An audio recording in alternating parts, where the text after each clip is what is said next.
대통령 선거를 앞에 두고 많은 사람들이 입후보하였고 벽보에 그들의 신상이 기록된 것들을 우리는 얼마 전까지 보았습니다. 그들의 공약을 자세히는 모르지만 말하는 핵심들을 살펴보면 변화시키겠습니다, 세상을 바꾸겠습니다, 문제를 해결하겠습니다 라는 말들이 그들의 입에서 많이 흘러나왔습니다. 그들에게 투표해서 대통령을 만들어주면 문제를 해결하고 나라를 변화시키겠다고 장담하고 목소리를 크게 하는 모습을 볼 때 우리들은 그 모습을 보며 여러 가지를 생각하게 되었던 것입니다. 저들 중에 정말 한 명을 제대로 뽑으면 세상이 바뀔까? 내가 믿는 저 사람이 대통령으로 선출되면 그 문제만큼은, 그야 장담하는 그 공약만큼은 지키고 해결해 주겠는가? 나에게 주어져 있는 투표권 한 장을 가지고 정말 내가 객관식 잘 선택해서 한 명을 찍으면 이 나라가 변화되겠는가? 변화되겠습니까? 자, 여러분들은 신앙생활을 하며 나도 세상을 변화시켜 보겠다라고 말해 본 적이 있으십니까? 꿈을 꾸어 본 적이 있으십니까? 예수님의 말씀을 들으며 그래, 내가 이제 이 복음을 가지고, 내가 이 믿음을 가지고 내가 세상을 바꿔야지, 직장을 변화시켜야 되지, 내가 가정을 완전히 축복된 가정으로 바꾸어야지, 그런 꿈을 꾸신 적이 있으십니까? 지금도 그러한 꿈을 계속해서 꾸고 계신지, 직장이 그래서 여러분들로 인하여 변화되고 있는지, 여러분의 가정들은 처음 예수님을 믿기 전보다 더 복된 가정으로 변화되었는지요. 자, 영상을 하나 보고 설교를 계속 이어가려고 하겠습니다. 영상을 하나 보고 말씀 읽겠습니다.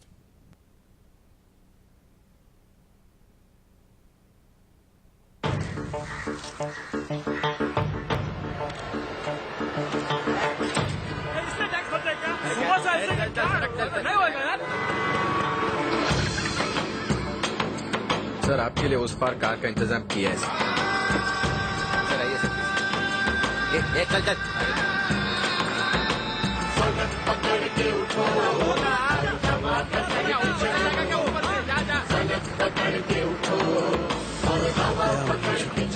I hate this country.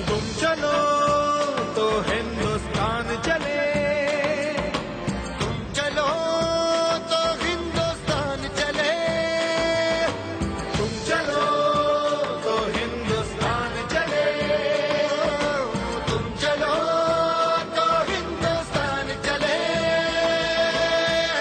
लगा हाथ के सूरज सुबह निकाला करे, हथेलियों में भरे धूप और उछाल करे। ओ लगा हाथ के सूरज सुबह निकाला करे, हथेलियों में भरे धूप और उछाल करे। उफक पे पाँव रखो और चलो अकड़ के चलो, उफक पे पाँव रखो और चलो अकड़ के चलो, फलक पकड़ के उठो और हवा पकड़ के चलो, फलक पकड़ के उठो और हवा पकड़ के चलो। तुम चलो तो हिंदुस्तान चले, तुम चलो तो हिंदुस्तान चले, हिंदुस्तान चले। चलो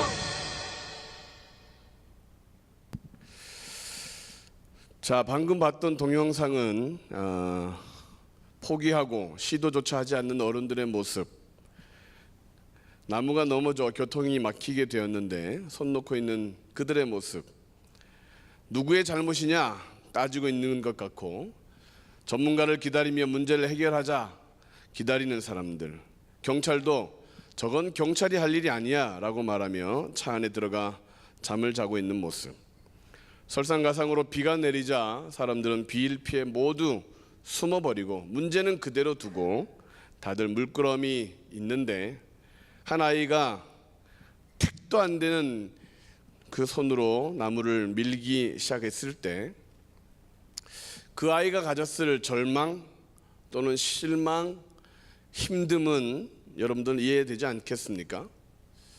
어쩌면 세상을 살아가는 한 명의 그리스도인으로서 우리가 느끼는 감정과 비슷하지 않을까? 이번 선거를 대하면서 우리가 가졌던 감정도 비슷하지 않았을까? 그래도 혹시 몰라서 그래도 투표장에 가서 번호를 찍고 투표를 하며 나무가 무너질까?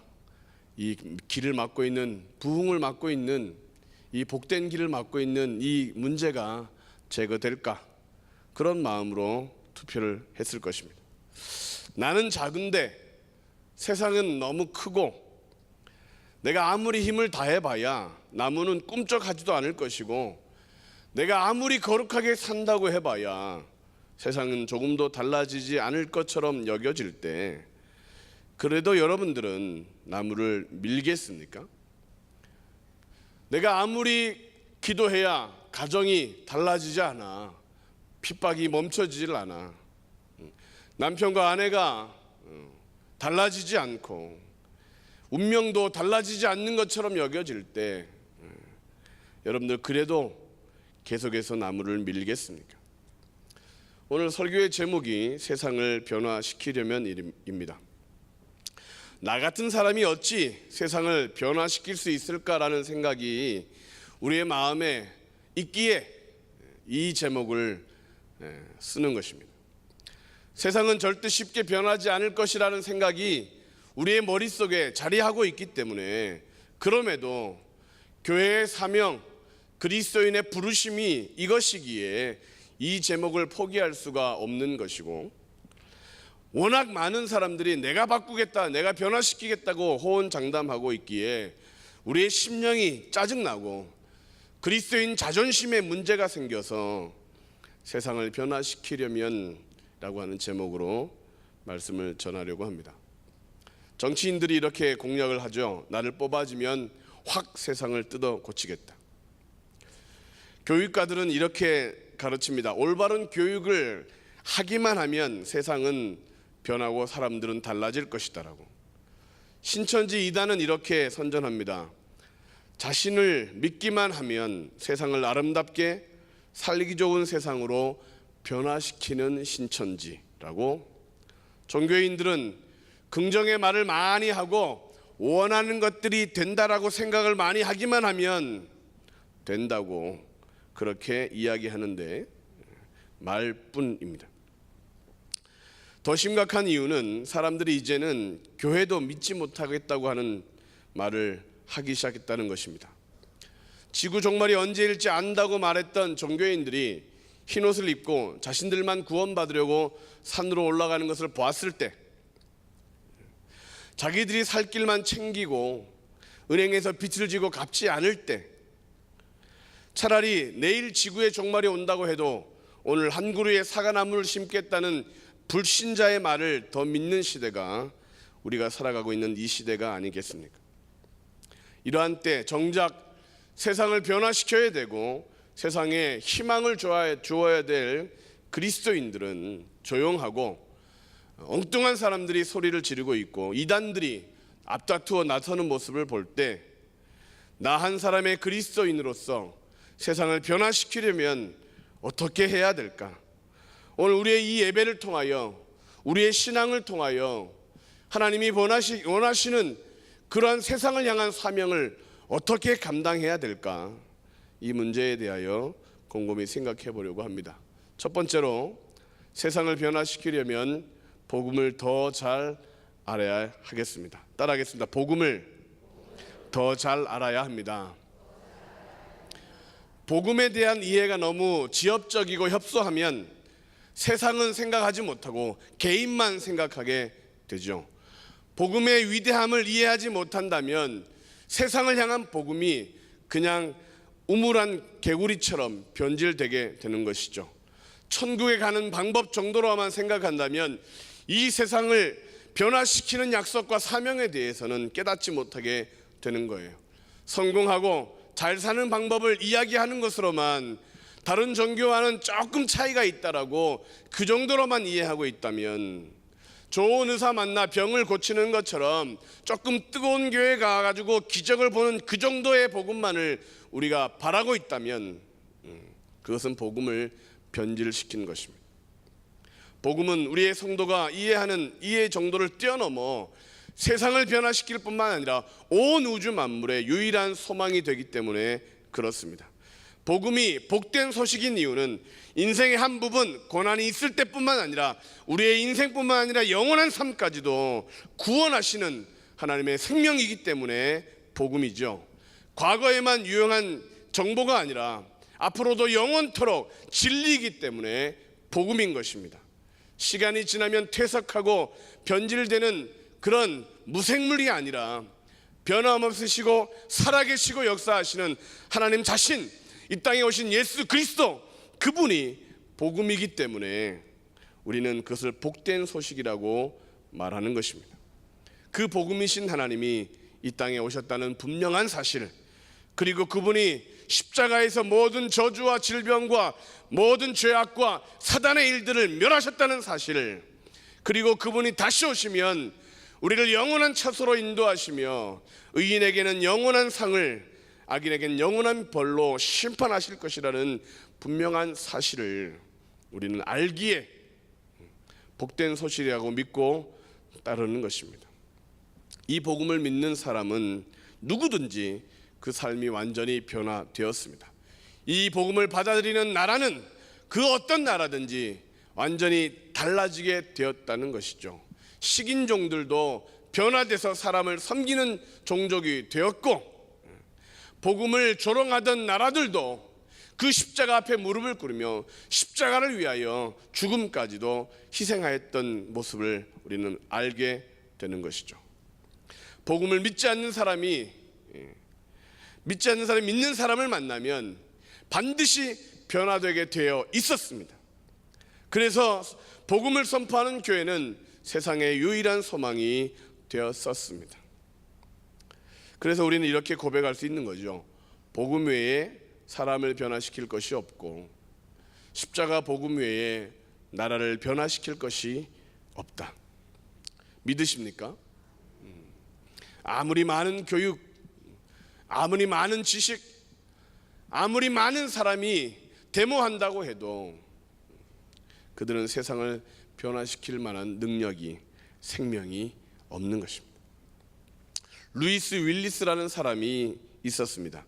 그의 친구들이 야 너는 예수님을 믿어라, 안 믿으면 지옥 가, 이런 얘기를 하도 많이 하니까 아주 괴롭고 짜증나서 지금 이 과학의 시대에 이 캐캐 묵은 성경을 믿으라고 하니 내가 이 성경의 잘못된 것들, 불합리성, 모순을 내가 폭로하리라, 그렇게 말하고 성경을 공부하기 시작했다고 합니다.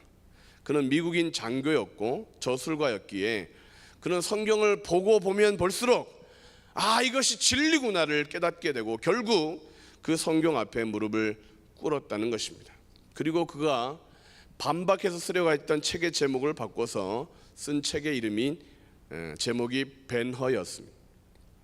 복음은 누구든지 듣는 사람을 변화시킵니다. 예수 복음을 전하기만 하면 그 어떤 나라도 변화됩니다. 그 이 복음은 큰 바위와 같아서 누구든지 부딪히면 사람들이 깨어지고 변화되는 것이고, 그 돌이 떨어지면 그 사람이 으스러지는 것이고, 그 돌 위에 자신이 떨어지면 피가 나는 것처럼 복음을 듣기만 하면 구원을 받습니다. 복음이 귀에 듣고 싶지 않아도 들리기만 하면 그 심령을 변화시키는 능력이 있기 때문에 세상을 바꿀 이 능력은 유일한 복음이기 때문에 세상을 변화시키려면 우리는 복음을 더 잘 알아야 합니다. 예수님이 오셔서 BC와 AD를 구분하였던 것처럼 누구든지 예수님을 믿기만 하면, 복음을 믿기만 하면 그의 인생이 BC와 AD로 나눠지는 것 아니겠습니까? 말 맞다나 비실비실하던 삶이 AD, attractive and dreamful, 매력적이고 꿈이 있는 삶으로 바꾸어지는 것이 어디서 기준이냐? 예수님이라는 것이죠. 우리가 복음을 더 잘 알면 나의 인생은 BC가 아니라 AD의 삶을 살아가게 되는 거예요. 예수님을 더 의지하고 열심히 따르면 나의 가정도 나의 직장도 내가 속한 모든 공동체도 BC의 인생이 아니라 AD의 삶으로 변화되게 되어 있다는 것입니다. 그러므로 세상을 변화시키기를, 가정을 변화시키기를, 또 직장을 변화시키기를, 아니 나 자신이 변화되기를 원한다면 다시 이 복음의 능력을 붙들어야 될 것입니다. 이 복음은 모든 믿는 자에게 구원을 주시는 하나님의 능력이다. 이 복음이 들어가서 실패한 나라가 없는데, 이 복음 때문에 망한 사람이 없는데, 내가 여전히 실패의 자리, 망함의 자리에 우리나라가 여전히 이렇게 어지러운 이유는 복음을 붙들지 않고 다른 것에 마음을 빼앗겼기 때문에 그렇지 않겠습니까? 사람들의 말을 듣지 말고 하나님의 음성을 듣는 그러한 경건, 사람들의 장담에 귀가 혹하지 않고 성경에 약속해 놓으셨던 믿음의 복을 다 받아 누리기 위해 헌신할 때 우리는 세상이 변화되는 것들을 보게 될 것입니다. 두 번째로, 세상을 변화시키려면 성령을 더 잘 알아야 합니다. 따라 하시겠습니다. 성령을 더 잘 알아야 합니다. 세상을 변화시키려면 성령 충만해야 됩니다. 교회에 부흥을 주는 것, 그것은 성령의 힘입니다. 세상을 변화시키는 힘도 성령의 능력입니다. 그러므로 우리는 성령 하나님, 성령의 능력을 더 의지해야 하겠습니다. 오늘 읽었던 성경 본문을 보면 그들이 사도의 가르침을 받아 오로지 기도하기를 힘쓰니 사도들로 말미암아 기사와 표적이 많이 나타나기 시작하였습니다. 성령의 사람은 세상을 밝히는 빛이 되고 타락을 막는 소금의 역할을 감당하게 되고, 성령을 의지하는 사람은 세상을 변화시키지 않으려고 해도 그 사람 앞에서 세상은 달라지게 되는 것입니다. 빵을 가졌다고 해서 사람을 부요하게 할 수 있는 것이 아니다. 지식을 많이 습득하였다고 해서 그 사람이 현명한 삶을 사는 것이 아니다. 노력을 많이 하고 땀을 많이 흘린다고 하여 그 사람의 인생의 문제가 해결되는 것이 아니다. 한계가 있는 인간은 아무리 노력하여도 죽음을 피할 수 없는 것처럼 성령님이 아니면 그 문제를 해결할 수가 없다. 그러므로 세상을 변화시키시고 가정과 우리 삶이 변화되기 원한다면 성령 충만함을 덧입어야 할 것입니다. 맹인이 어두운 밤길을 걸어가는데 등불을 들고 갑니다. 사람들이 궁금해서 당신은 앞을 못 보기에 등불이 필요 없는데 왜 등을 가지고 다니십니까? 그러자 그 맹인이 이렇게 대답했다고 합니다. 나를 위해서가 아니라 다른 사람들이 이 빛을 보고 길을 잘 가도록 하기 위해서라고 대답했습니다. 성령의 사람들은 마찬가지로 나는 부족해도 성령의 빛이 세상을 비추어 방황하는 사람들의 길을 찾을 수 있도록 나는 성령 충만함을 추구해야 하는 것입니다. 나는 연약해서 세상의 소금이 될 만한 그러한 자격이 되지 않지만, 그러나 세상이 성령 충만함을 통하여 세상이 썩지 않는 것들을 유지하게 하기 위해서 우리는 성령 충만함을 덧입어야 되는 것입니다. 빛은 높은 곳에 있어야 가치가 있듯 성령 하나님을 항상 내 앞에 앞세울 때, 그럴 때 빛은 비춰지는 것입니다. 소금은 맛을 내야 사람들이 찾듯 우리에게서 성령 하나님의 맛이, 믿음의 맛이, 복음의 맛이 나타나야 사람들이 우리의 소리에 귀를 기울이지 않겠습니까? 그러므로 세상을 변화시키기 위해 이 성령 충만함을 더 덧입어야 되겠습니다. 신앙생활 하는데 나 혼자 구원받고 살려면 성령 충만까지는 필요 없는 것 같아요. 그냥 예배 있을 때 나와서 기도 예배 드리고 주일날 예배 드리고 그래도 내 혼자 신앙생활 하는 데는 문제가 없습니다. 근데 이 처자식이 딸리니까 이렇게 해서는 안 될 것 같아요. 집에서는 대충 살면 애들이 예배드리는 모습을 배우는 게 아니고 집에서 대충 사는 모습을 보니까 안 되잖아요. 더 경건해야 되는 것입니다. 직장생활 하기에 그냥 나 혼자 직장생활 하면 그냥 대충 해도 되지만, 성령 충만하지 않아도 되지만, 만나는 사람에게 짜증을 내도 되고, 믿음 없는 말을 해도 되겠지만, 나 혼자 있는 것이 아니라 함께 하기에, 내가 예수님 믿는지를 알기에, 내가 성령 충만하지 않으면 이 입에서 불평이 나가고 짜증이 나가는데, 그래서 하나님 성령 충만해야 됩니다. 나 때문이 아니고 저 사람 때문에 성령 충만해야 되겠습니다. 나 때문이 아니고 우리의 가정을 위하여 나에게 능력을 주셔야 되겠습니다. 그렇게 기도하고 간구할 때 성령 충만이 우리에게 주어지는 것 아니겠습니까? 한 청년이 좋은 직장에서 근무하다가 회사를 그만두겠다고 저에게 상담을 해왔습니다. 아니, 왜 신학교를 가겠다는 겁니다. 아니, 왜 신학교를 가려고 하는데 나중에 선교사가 되고 싶다고. 그래서 그 청년의 대답이 틀린 답은 아닌데 이렇게 얘기했습니다. 세상을 변화시키려면, 선교사가 되려면 직장을 관둬야만 하냐, 꼭 신학교에 가야만 하냐. 우리 교회 신학교 안 다니시고 또 선교 활동 잘하시는 분 많다. 직장이 어둡고 탁한 곳이라면 빛처럼 살아야 될 사람이 직원이 있어야 되는데 성령 충만하면 된다. 아무리 힘들고 막막해도 가정이 믿음의 가정이 되기 위해서, 물론 믿는 사람을 만나서 결혼하면 되겠지만, 그렇지 못했다면 내가 성령 충만하면 그 가정이 바꿔지지 않겠느냐. 다 신학교 가면 누가 정치를 하며, 누가 경제를 살리고, 누가 학생을 가르치고, 손은 누가 키우냐. 성령 충만하면 된다. 문제가 그대로 남아있는 이유는, 이 세상이 그대로 문제로 남아있는 이유는 신학교에 가지 않아서가 아니라 성령의 사람이 되지 못하기 때문이다. 학위가 없어서가 아니라 성령님을 전적으로 의지하는 사람이 적기 때문이다. 세상이 변화되지 않는 이유는 성령 하나님이 없어서가 아니라 그 하나님을 의지하는 사람이 없기 때문이다. 산업혁명을 경험했던 영국과 프랑스가 동일하게 부패하기 시작했는데, 영국과는 다르게 프랑스가 완전히 부패하고 망가지게 되었습니다. 그 이유를 미국의 28대 대통령 밀스는 이렇게 말했습니다. 산업혁명으로 부패하기는 영국이나 프랑스가 같았지만 결과가 다른 이유는 영국에 존 웨슬리라고 하는 사람이 있었기 때문이다.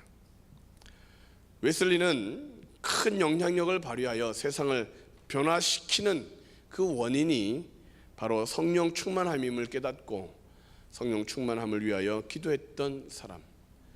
프랑스는 그런 성령 충만함을 사모했던 사람이 없어서 그랬습니다. 오늘날 영국의 문제는 뭐냐? 무슬림들이 많이 들어와서요? 세계 경제가 어려워서요? 아니요. 성령의 사람이 그 땅에 없기. 오늘 우리나라가 전쟁이 없는 이유는 뭐냐? 성령 충만함을 사모하는 영혼들이 있어서. 원로 목사님, 담임 목사님의 말씀처럼 교회가 공산화되는 것을 막았고, 교회가 전쟁을 그치게 하고, 다시 한번 우리가 성령 충만함을 사모하면 이 헬조선이라고 하는 우리나라가 다시 복조선으로 바뀔 줄로 믿습니다. 스펄전 목사님이 이렇게 설교한 적이 있습니다. 사랑하는 성도 여러분, 주님을 위해 뜨거운 가슴으로 살아가는 12명만 있으면 이 런던을 바꿀 수 있습니다. 그러나 우리 교회에 4,366명이 있다고 해도 미지근하면 아무것도 할 수 없습니다. 그러므로 성령의 사람이 필요합니다. 그래야 세상을 변화시킬 수 있습니다. 사랑하는 성도 여러분, 우리에게도 이 나라에도 성령 충만한 사람 12명만 있으면 우리나라는 바꾸어질 수 있습니다. 변화될 수 있습니다. 성령 충만함을 사모하는 교인 한 명만 있으면 이 성파 땅이 변화될 수 있습니다. 오늘 아침에 새벽에 담임 목사님의 명령으로 성시화 운동하는 목사님들의 모임에 다녀왔습니다. 송파 지역에 70만 명이 살고 있다고 합니다. 그들을 다 복음으로 변화시키자라는 그런 황당한 꿈을 가지고 모여 계시는 목사님들이었습니다. 황당한 꿈. 올림픽홀을 빌렸다고 합니다. 1,500만 원에 하루 반나절 쓰는 그 시간을, 그래서 이제 뭐 그것을 위해서 기도도 하고 또 이 일을 위해서 9월 달에 있다고 하는데, 그 일을 위하여 충만하게 기도하며 헌신하면 송파 지역에 소망이 있는 줄로 믿습니다. 저는 잠실에 사는데요, 같은 거예요. 같은 거. 분당에 사는데요, 같은 겁니다. 같은 거. 기도하면, 내가 있는 자리에서 기도하면 변화될 줄로 믿습니다. 그러므로 성령 충만한 성도가 세상을 변화시킬 수 있다.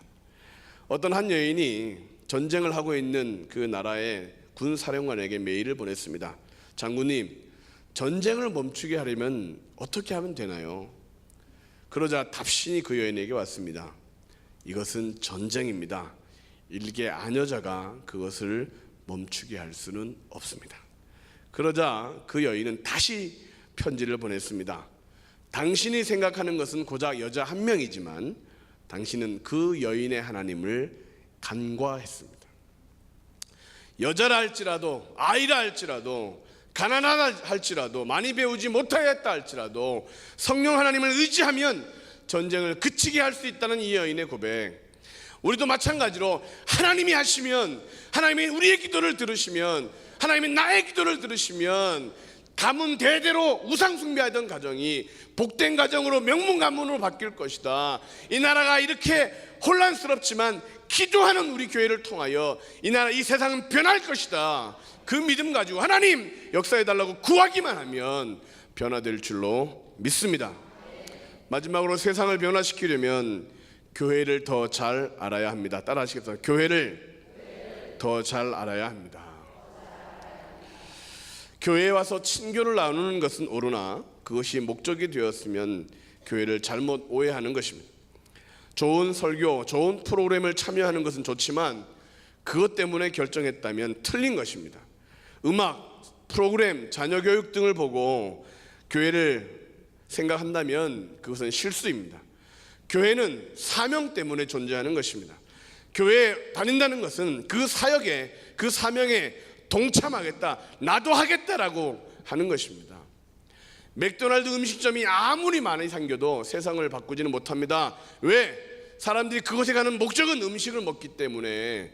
또 맥도날드 음식점이 자꾸 오픈하는 이유는 돈을 목적으로 하기 때문에 사람들의 삶이 좋아지고 건강해지고 목적이 없습니다.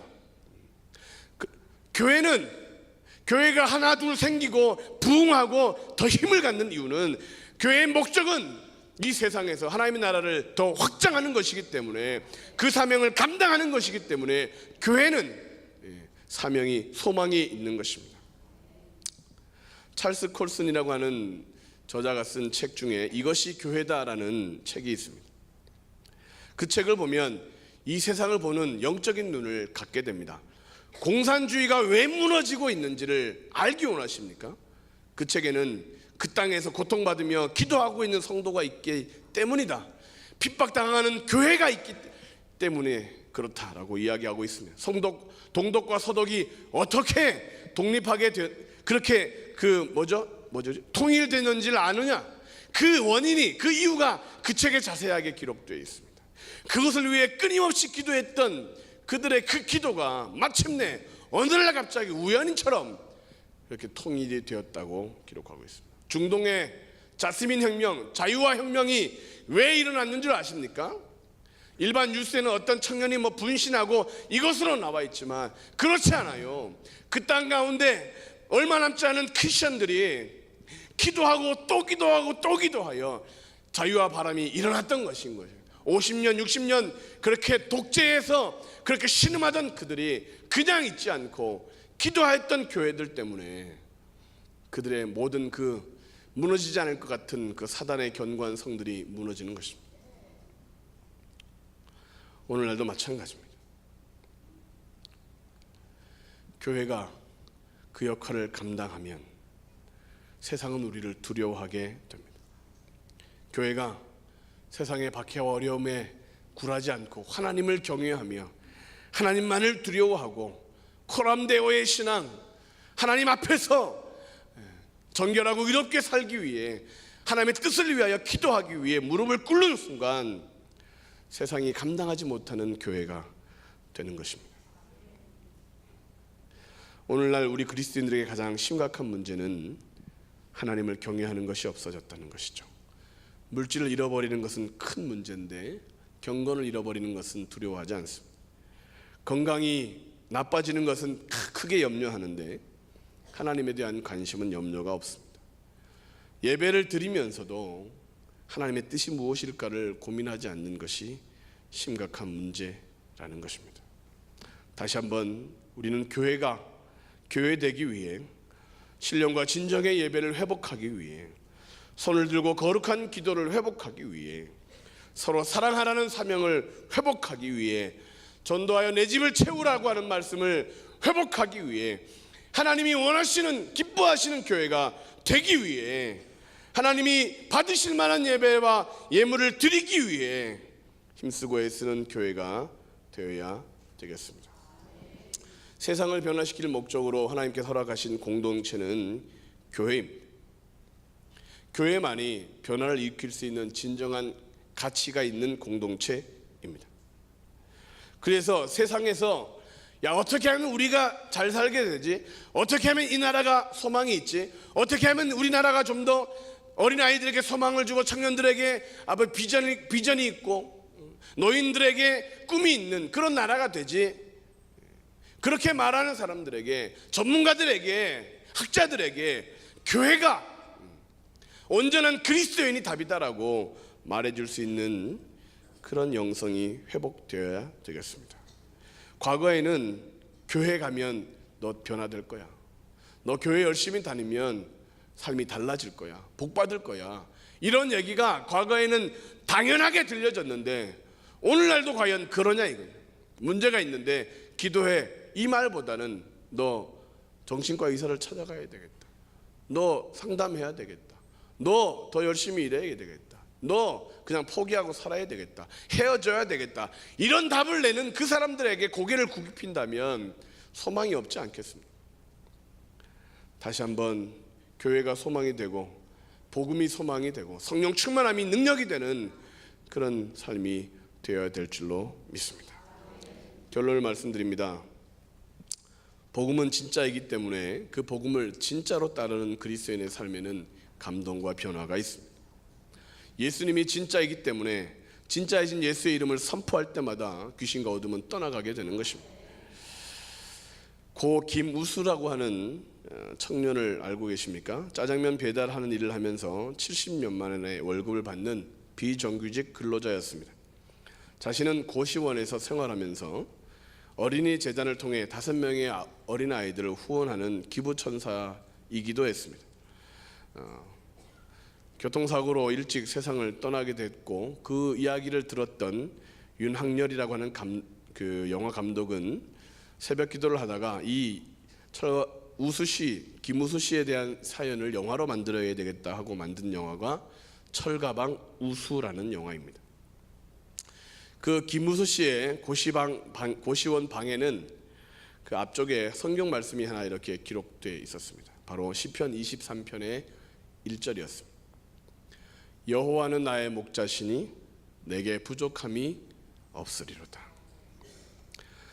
그는 70만 원을 받는 사람이었는데 내게 부족함이 없다.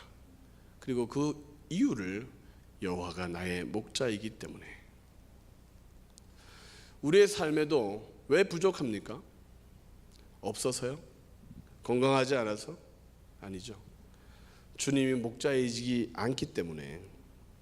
왜 세상을 변화시키지 못하느냐?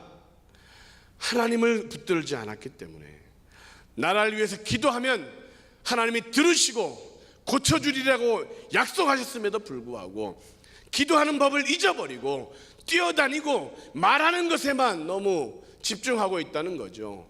TV 채널을 돌리면 돌릴수록 사람들이 나 이렇게 하겠다 이렇게 하겠다는 얘기는 많이 듣고 많이 다투긴 했는데 무릎 꿇고 하나님 앞에 기도하는 것을 잃어버렸고, 우리에게 있는 이 복음이 어떤 능력이 있는지를 성경을 보지 않으니까 알지 못하고 기도하지 않으니 능력이 없고, 그래서 남자 화장실 앞에 성경 구절을 써놨지 않습니까? 아직 이름을 안 쓰신 분들은 쓰시고 성경을 써보시기 바랍니다. 읽지 못하니까 써기라도 해보자. 쓰다 보면 말씀이 정말 능력이구나. 읽다 보면 그 말씀이 정말 능력 있는 말씀임을 깨닫게 되는데, 기도하자. 기도하고 말씀 보자. 그래서 오늘 이 축축하고 눅눅하고 이런 날 예배 나오신 것 아니겠습니까? 하나님 앞에 나올 때마다 그 발걸음에 주님이 능력을 주실 것이고 우리를 복되게 하실 줄로 믿습니다. 세상을 변화시키는 꿈을 정치인에게 맡겨서는 안 됩니다. 다른 사람들에게 다른 방법에 우리 의지해서는 안 되겠습니다. 한 사람의 진실한 그리스도인이면, 성령 충만한 하나님의 사람이면, 하나님의 사명을 붙들고 있는 할 일 많은 교회면 세상을 변화시킬 수 있다. 이 믿음이 흔들리지 말고 더욱더 주님을 위해서 헌신하고 열심을 내는 성령 충만한 우리 그리스도인들 되기를, 그래서 세상을 변화시키는 한 사람 한 사람이 넘쳐나는 교회가 되기를 주님의 이름으로 간절히 축원합니다. 기도하시겠습니다.